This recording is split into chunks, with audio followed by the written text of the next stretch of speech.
hate the rip-off you get in London, the hard sell. You know, the telephone. You get it all over Britain now, the hard sell on the phone. You know, do you want to switch your gas to the electric? Do you want to switch your electric to the gas? I'm taking this off. Can't sustain this for an hour. Don't fucking patronise me. I know it hasn't worked out.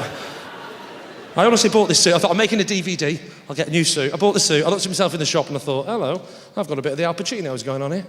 I just looked at myself backstage and I realised I've ended up looking like a very unsuccessful regional snooker player. Hold on.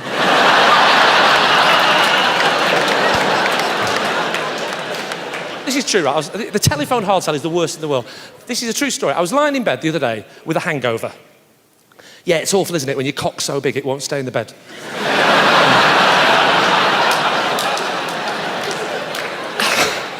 I'm glad I didn't say stinking hangover. And this bloke rings me. And I knew straight away this bloke was trying to sell me something with his opening line. Because he said, hello, sir. How are you today? I said, no, thank you. And he genuinely got the hump and said, no, thank you, what? I said, sorry. No, thank you, please.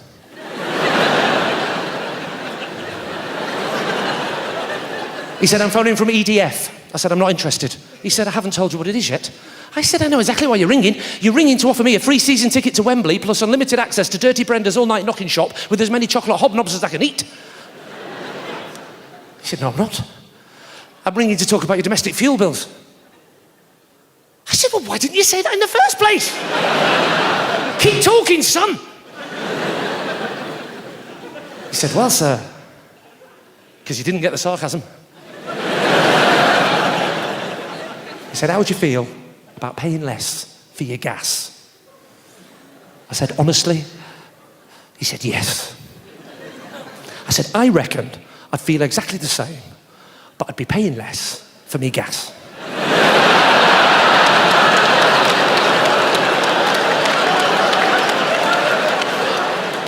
He said, can I ask, who's your current supplier? I said, oh, it's Gypsy Dave. He comes round on a moped every Thursday. I said, oh, sorry, gas. I thought you meant electricity. I said, it's British Gas. He said, can I ask why you chose them, sir? I said, well, it's a funny story. I said, I needed some gas, and I live in Britain, and I don't know what it was, but they seem to be ticking all the right boxes. And at this point, he genuinely got the hump, right? And he said, you know what, I think I'll phone someone else who'll answer my questions less sarcastically. I said, yeah, you can phone someone else, they'll be less sarcastic, they'll probably stay on the phone longer, but they'll still end up saying no to you anyway. I said, now, I don't know who's providing your current rejection, but if you were to switch to me, I would combine the sarcasm with the rejection and save you up to 15% a year on your cold calling time. Do you know what he did then? He tried to offer me nectar points. Let me tell you something about nectar points, ladies and gentlemen. I spent the last 2 years collecting nectar points. Do you know how many I've got? Enough for a tiny little jar of honey. I'd be better off collecting fucking nectar. And I'm glad you laughed at that joke, because I did it in Ireland a month ago and it got fuck all. Honestly, we did Dublin for 2 nights, right? And on the first night, I did the same joke. Get off stage, bloke this with me went, you know that joke about the nectar and the nectar points and the honey? I know I didn't get a laugh. I went, why? He went, they don't have nectar points in Ireland. What are you telling me now for after the gig? Wipe that fucking smirk off your face.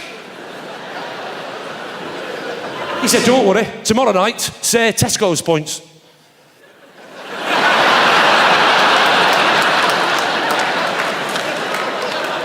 I don't know what's worse, right? The fact that he suggested that, or the fact that half of you are now staring at me going, well, what happened? Did it work? How'd you get on? Did it work the next night? What about Astor points? They've all got a fucking Astor lead. Come on, mate, stay with it. Go on, what else? Don't leave us hanging. Because that's how they speak in London.